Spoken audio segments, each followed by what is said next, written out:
తెలంగాణ అని చెప్పని పోలీసులతోటి లాఠీలు తిన్నారు, దెబ్బలు తిన్నారు, జైళ్ళకు పోయిన వాళ్ళు ఉన్నారు, ఉద్యోగాలు వదిలిపెట్టి మీ ఉద్యోగం పోయినా పర్లేదని జర్నలిస్టులు కూడా మీరు ఉద్యమంలో పార్టిసిపేట్ అయినారు. దీంట్లో terms of reference of the committee అని చెప్పని దీంట్లో రాసిండ్రు.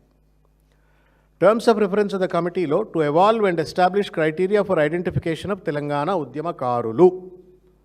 To establish criteria for identification of Telangana ఉద్యమకారులు. తెలంగాణ ఉద్యమకారులు అంటే ఎవరు ఎట్లుంటారో గుర్తించడం కోసం ఒక క్రైటీరియా ఎస్టాబ్లిష్ చేస్తాం ఈ సంప్రదింపుల ద్వారా అని చెప్పినారు టర్మ్స్ ఆఫ్ రిఫరెన్స్లో. రెండవది to identify and prepare the list of Telangana ఉద్యమకారులు as per the evolved criteria. ఆ క్రైటీరియా అనుసారంగా రాష్ట్ర వ్యాప్తంగా ఉన్నటువంటి తెలంగాణ ఉద్యమకారులు ఎవరినో వాళ్ళందరినీ గుర్తిస్తామని చెప్పినారు. మూడవది, very carefully I appeal to you to listen, to make recommendations regarding the nature of recognitions.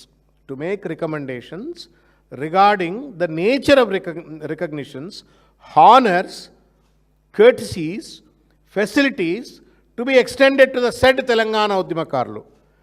ఒకటేమో ఎవరు తెలంగాణ ఉద్యమకారులు గుర్తిస్తారు, రెండు లిస్టు తయారు చేస్తారు, మూడు వాళ్ళకి ఏం సాయం చేయాలా, ఏం హానర్స్ ఇవ్వాలా అని చెప్పని కూడా ఈ కమిటీ నిర్దేశిస్తుంది అని చెప్పని చెప్తున్నారు.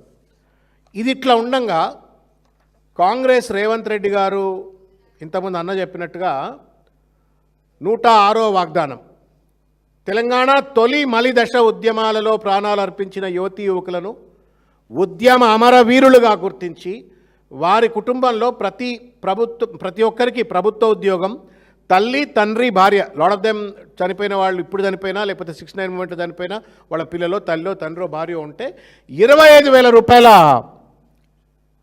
ఎక్స్గ్రేషియా ఇస్తాము అని చెప్పని వాళ్ళు చెప్పినారు.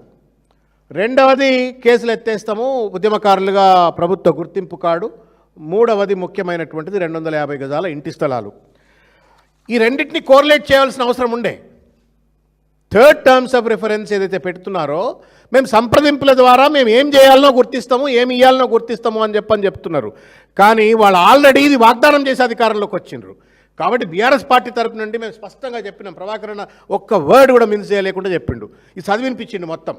మీరు ఇది వాగ్దానం చేసిండ్రు, ఇది వాగ్దానం చేసి మీరు ఓట్లు వేయించుకున్నారు కాబట్టి మీ టర్మ్స్ ఆఫ్ రిఫరెన్స్లో పొందుపరచినటువంటి ఒక అంశం ఏంటంటే 25,000 రూపాయలు. 25,000 రూపాయలు ఇవ్వాలని అన్నాడు, 250 గజాల స్థలం ఇవ్వాలా అని చెప్పని నిర్ద్వందంగా చెప్పిండ్రు. ఇది మళ్ళా కూడా మేము బీఆర్ఎస్ పార్టీ వేదికగా మీరు ఒక మంచి కార్యక్రమానికి శ్రీకారం చుట్టిండ్రు. We appreciate you, you have done a good job.